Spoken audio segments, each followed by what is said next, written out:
Hey guys, how's it going? It's Mr. Lee here. I just wanted to do a quick a little video. I forgot I had this whiteboard at home actually that I bought from Amazon. Didn't use it because it came out of the box creased, so I honestly left it in the corner and forgot. So this video here is just about part-time four-wheel drive transfer case, like the most bare bones, simple transfer case design.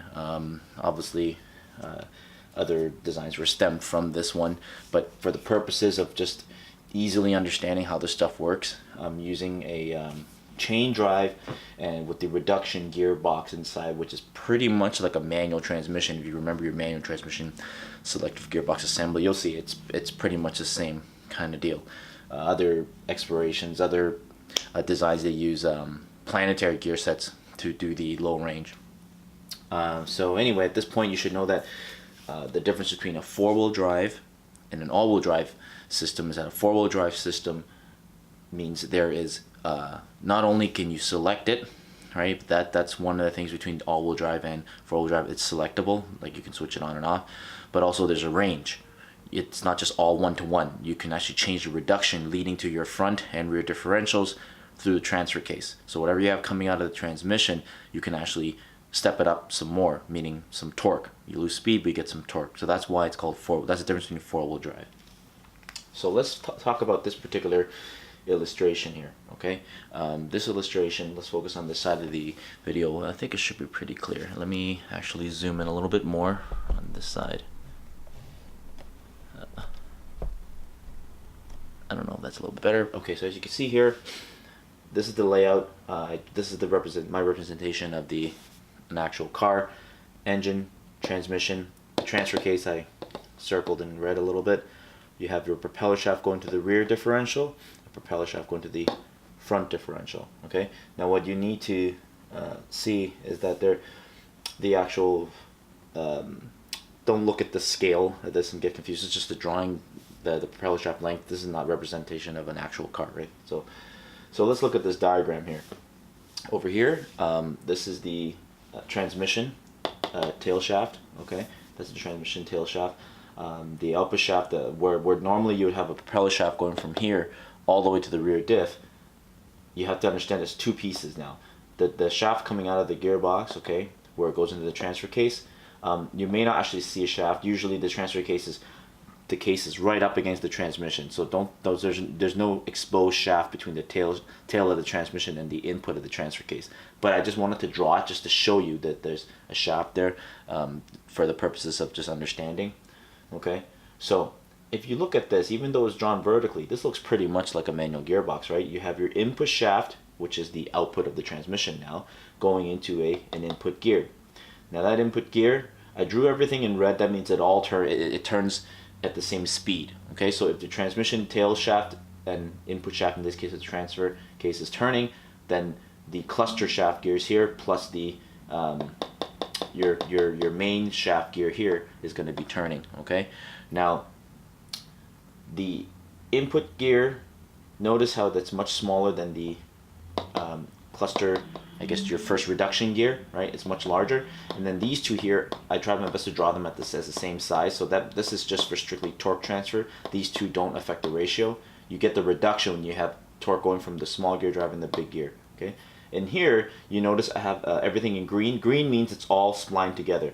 Green would be your all output to your rear differential. Okay, notice here in the middle here, this is basically, it looks like a similar, they call it a selector sleeve, but it's pretty much like a synchronizer, minus it has no synchro mesh. It uses dog engagement right now, and you'll see why. When you select range, high and low, the vehicle must be stationary, just because these two can't be rotating, it'll grind.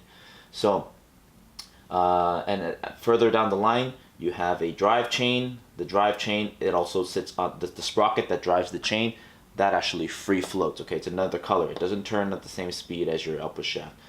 That chain connects to another sprocket that connects to the front drive shaft, and that goes to your front differential. Okay, so this is how it works. Let's just talk about selecting your range first, low versus high. Okay, so pretty much when you're driving with the vehicle, the old style four-wheel drive systems, right beside the shifter, and you'll see in the PowerPoint that I give you, most likely we'd be watching that first. There's usually two levers.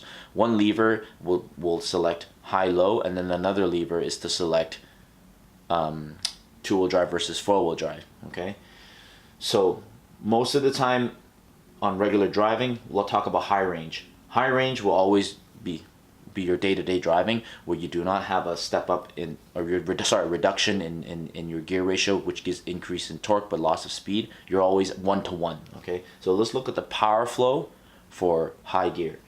Now let's look at the synchro sleeve. Okay, basically this sleeve, when it moves up, it's just like your fourth gear synchro in your T5, right? Except this selector sleeve, when it moves upwards, it will grab onto the and I didn't draw it here because the draw diagram is a little bit small, but the input shaft here, it's no different than the input shaft if you picture it on your T5. It'll grab onto the input shaft, and then torque will come in from the input shaft at that point, and then transfer into this selector sleeve. From the selector sleeve, it goes through the selector hub. From the hub, which is splined to the output shaft, torque goes all the way out to your output shaft. Okay, now at that point you have torque basically going from here to here at a 1-to-1 ratio.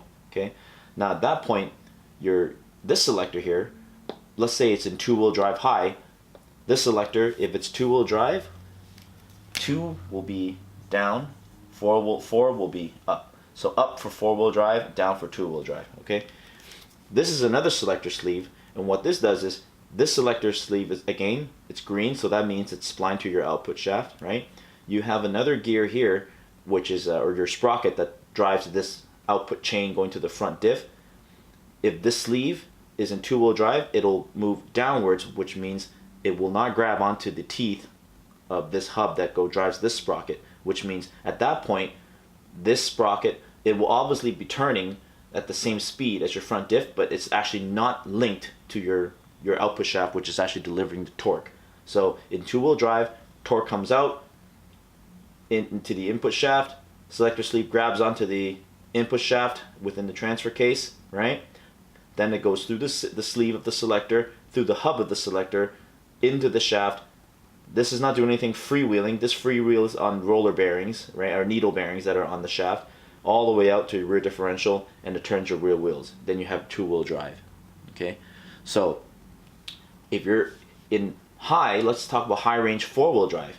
So high range four-wheel drive, everything's the same. Torque comes out of the transmission, right? Goes into the input shaft through the teeth of the selector sleeve, from the selector sleeve to the selector sleeve hub, then the hub to the shaft. And when it comes out to this point, this selector sleeve also has a hub, obviously, right? The torque comes out of the hub of the selector sleeve into the actual sleeve of the selector, right?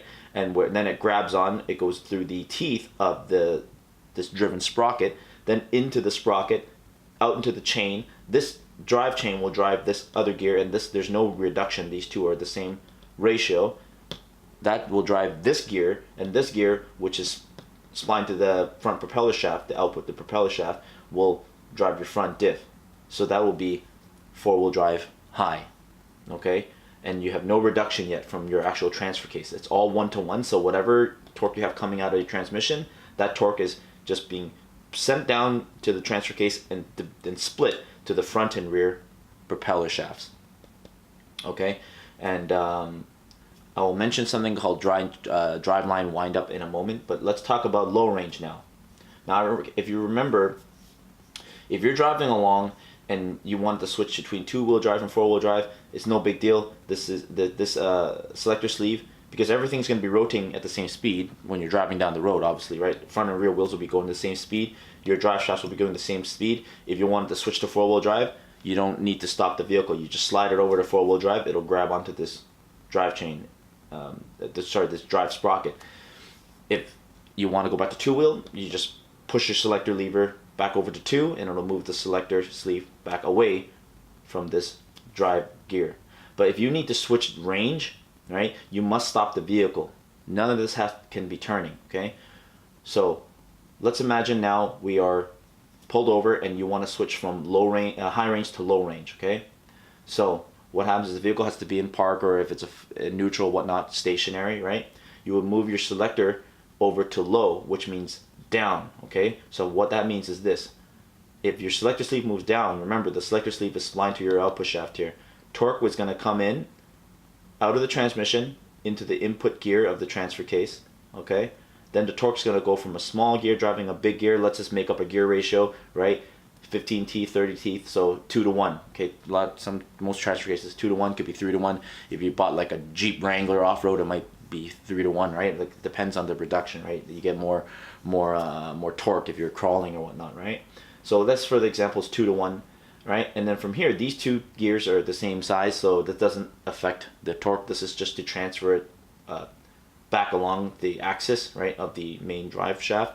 So torque goes in here, out to the from input shaft to your cluster, like not first gear, but your cluster reduction gear, over to the other cluster gear, which transfers the torque back over to this gear here. Now, this red gear here, notice how it's spinning the same speed as the other three gears. This rides on needle bearings on this output shaft as well. So this gear free floats, okay? But now the torque comes out of this gear into this selector sleeve, from the selector sleeve into the selector sleeve hub. From the selector sleeve hub, it goes into the drive shaft and then up. Okay? Now, this will be, whatever your output is here, you get an additional 2 to 1. Right? So, if this output propeller shaft's going 3,000 RPM, now it's going to go 1,500 RPM, but you got a huge increase in torque. Okay? Now, the next step now, for next power flow, if you're in low range, 4-wheel drive. So everything's the same here. This selector sleeve, move down, grab the your low range gear in this case, right? Your input shaft torque goes from the small gear driving this big gear over to the other cluster gear, over to this gear now, which goes into the selector sleeve, into the selector hub, down to the output shaft, and then now at this point your 4-wheel drive, you would have moved it over to 4. You move the selector sleeve upwards. Now the selector sleeve grabs onto your drive sprocket, which drives the chain, and then you send that same 1,500 RPM with increased torque, reduced RPM, all the way out to the front diff now. So now you have basically 4-wheel drive in low range. Okay, now those of you, if you haven't driven a truck of this year range, or pickup of this older design, you'll see that right at the console you have, if it was say automatic, you'd have your T handle here, right? You'd shift this goes up and down, and it's like park, and then L and R, D, right? Right off to the side, you'll see another additional selector lever, one for high, low, and then another lever for 2-wheel drive and 4-wheel drive. Yeah, in the early days, it was more than one selector lever, right? And then other designs, you'd have one shaft, but then you can move the lever to the left or to the right just to select the fork, just like a manual transmission. But I'll show you a better picture than this little illustration. But in the old days, you'd had more than one lever. You'd have your main shifter, but you'd have one lever to go from high-low, and then another lever to engage 4-wheel drive, 2-wheel drive. So there were 3 levers in the older designs. Okay, so let's review. Number 1, 2-wheel drive and 4-wheel drive can be switched while in motion with this type of design.